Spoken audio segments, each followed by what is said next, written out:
ประวัติความเป็นมาของสถาบันเศรษฐกิจการเงินสถาบันเศรษฐกิจการเงินในเมื่อก่อนมีชื่อว่าโรงเรียนการเงิน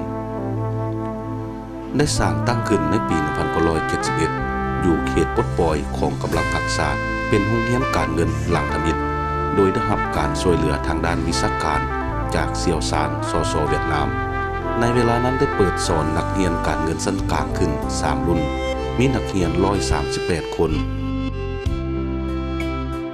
ภายหลังที่ประเทศชาติได้รับการปลดปล่อยและสถาปนาเป็นประเทศสาธารณรัฐประชาธิปไตยประชาชนลาวอย่างสมบูรณ์ในปี 1975 หลังจากนั้นในปี 1978 โรงเรียนการเงินพร้อมทั้งองค์การจัดตั้งทั้งหมดได้ย้ายมาตั้งอยู่กำแพงนครเวียงจันทน์ซึ่งปัจจุบันแม่นนครหลวงเวียงจันทน์สถานที่ตั้งแม่นอยู่บ้านทางอนเมืองไซธานีได้สืบต่อเปิดสอนนักเรียนตื่มอีก3รุ่นมีนักเรียน664คนพร้อมกันนั้นก็ได้เปิดสอนพนักงานระบบบำรุงชั้นสูงเทียบเท่าขึ้น1รุ่นมีผู้เข้าร่วมจำนวน40คนโดยมีอาจารย์เซียวซานจากสสเวียดนามเป็นผู้สิทธิสอนผ่านภาษาแปล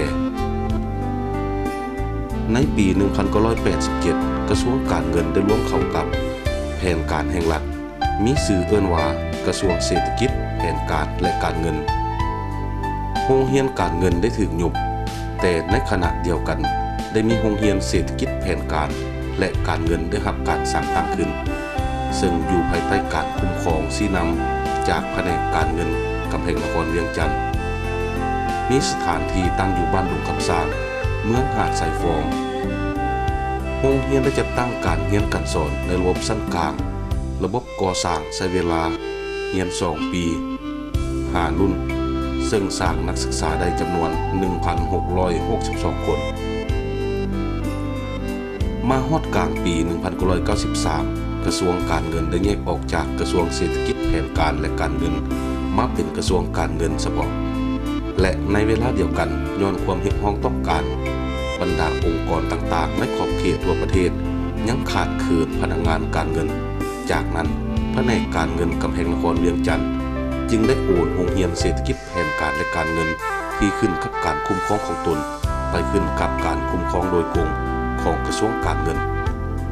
และได้เปลี่ยนชื่อมาเป็นโรงเรียนการเงินชั้นกลางโรงเรียนได้จัดตั้งการเรียนการสอนในระดับชั้นกลางทั้งระบบก่อสร้าง3 ปีและระบบบำรุง18 เดือนนับแต่นั้นมาฮอดปี 2005 โดยอิงใส่โครงการร่วมมือระหว่าง2กระทรวงการเงินของ2ประเทศลาวเวียดนามโรงเรียนได้รับทุนช่วยเหลือราชจากรัฐบาลสสเวียดนามโดยแม่นสถาบันการเงินสสเวียดนามมาจัดตั้งการเรียนการสอนในระดับปริญญาตรีให้แก่พนักงาน1รุ่นซึ่งมีนักศึกษาเข้าร่วมจำนวน182 คนมาฮอดปี 2006 โรงเรียนได้ถูกรับรองจากกระทรวงการเงินให้เป็นวิทยาลัยจากนั้นโรงเรียนการเงินชั้นกลางได้เปลี่ยนชื่อมาเป็นวิทยาลัยการเงินภาคกลางเป็นเสนาธิการให้กระทรวงการเงินในการสร้างทรัพยากรมนุษย์ด้านการเงินการบัญชีในระดับชั้นกลางและชั้นสูงทั้งระบบก่อสร้างและระบบต่อเนื่องนับแต่ปี 1987 ถึงปัจจุบันโรงเรียนได้ก่อสร้างนักศึกษาแขนงการเงินการบัญชีในระดับชั้นกลางระบบก่อสร้าง15 รุ่นมีนักศึกษาเรียนจบ 8,116 คนระบบบำรุง5 รุ่นมีนักศึกษาเรียนจบ 1,335 คนชั้นสูงระบบก่อสร้าง2 รุ่นมีนักศึกษาเรียนจบ530 คนและระบบต่อเนื่อง2 รุ่นมีนักศึกษาเรียนจบ200 คนพร้อมเดียวกันนั้นวิทยาลัยของพวกเราก็ได้มีการพัฒนาทางด้านโครงการหลักสูตรอย่างบ่หยุดยั้งและได้รับการรับรองจากกระทรวงศึกษาธิการอนุมัติให้เปิดการเรียนการสอนในระดับปริญญาตรี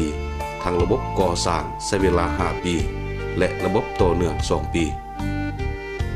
ซึ่งปัจจุบันพร้อมจะตั้งปฏิบัติการเรียนการสอนในระดับชั้นสูง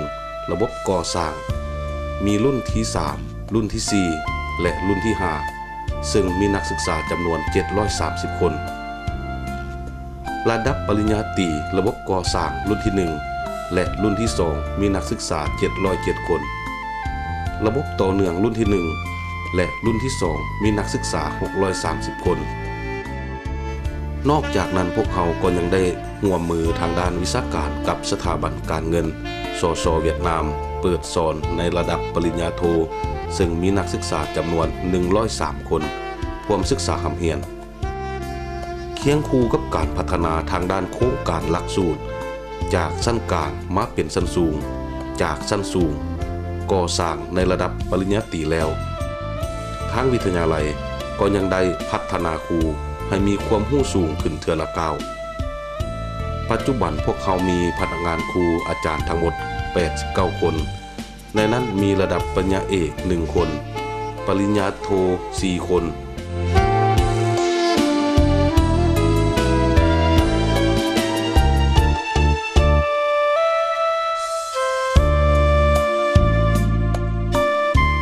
ปริญญาตรี50คนชั้นสูง15คนความเรียนต่อปริญญาโท35คนและเรียนต่อปริญญาตรี13คนพื้นฐานโครงรางก็ได้มีการพัฒนาจากพื้นฐานโครงรางที่เก่าแก่แบบปฐมประธานในเมื่อก่อนมาฮอดปัจจุบันโดยได้รับทุนช่วยเหลือลาจากรัฐบาลสสเวียดนามให้รัฐบาลสปป.ลาวในการก่อสร้างพื้นฐานโครงรางโรงเรียนในระยะที่1เฮ็ดให้พวกเขามีตึกอาคารที่ทันสมัยมีสถานที่โอ้โถงกว้างขวางและพร้อมสืบต่อก่อสร้างในระยะ2พร้อมกันนั้นก็มีอุปกรณ์หับใส่ในการนำเรียนการสอนที่ทันสมัยบนพื้นฐานเงื่อนไขดังกล่าวบวกกับความเรียกร้องต้องการในการพัฒนาการศึกษาในระดับสูงเทียบเท่ากับสากลและภาคพื้นวิทยาลัยพวกเขาได้เสนอต่อคันเทิงขอยกขึ้นเป็นสถาบันการศึกษามาฮอดวันที่19เดือนธันวาคมปี2009ได้มีมติตกลงจากกระทรวงศึกษาอนุญาตให้วิทยาลัยการเงินภาคกลางยกขึ้นเป็นสถาบันการศึกษาชั้นสูงเศรษฐกิจการเงินและได้มีดำรัสของนายกรัฐมนตรีฉบับเลขที่419/นย.ลงวันที่28กันยายนปี2010ว่าด้วยการอนุมัติให้วิทยาลัยการเงินภาคกลางยกขึ้นเป็นสถาบันเศรษฐกิจการเงินสถาบันเศรษฐกิจการเงินเขียนย่อสสง.เป็นหัวหน่วยวิชาการระดับ1ขึ้นกับกระทรวงการเงินมีสำนักงานตั้งอยู่บ้านดงคำสร้างเมืองหาดทรายฟองนครหลวงเวียงจันทน์มีพละบทบาทในการจัดการศึกษาเพื่อก่อสร้างวิชาการบำรุงพนักงานค้นคว้าวิทยาศาสตร์และให้บริการด้านวิชาการเกี่ยวกับเศรษฐกิจการเงินมีกงจักการจัดตั้งประกอบด้วย 1. หัวหน้าสถาบันและรองหัวหน้าสถาบันจำนวน1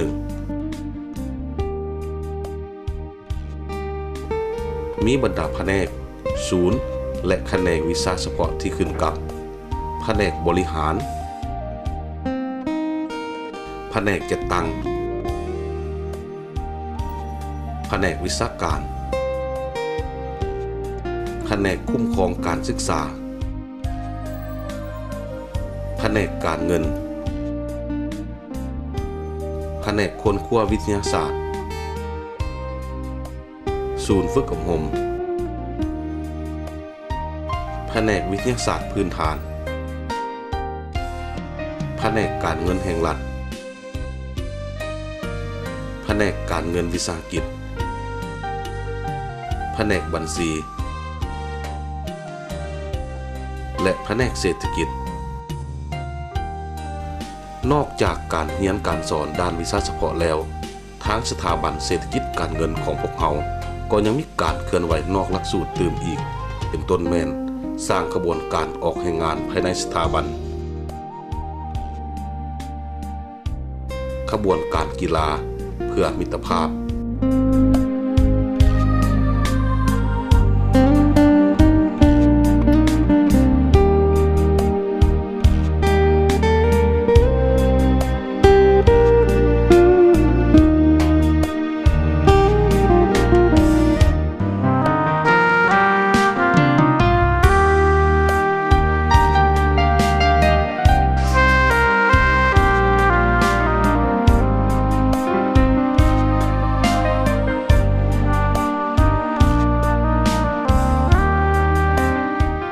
และการแสดงศิลปะวรรณคดีของพวกน้องนักศึกษาภายในสถาบันอีกด้วยสถาบันเศรษฐกิจการเงินมุ่งมั่นในการสร้างทรัพยากรมนุษย์ในแขนงการเงินการบัญชีเพื่อรับใช้สังคมเฮาตลอดไป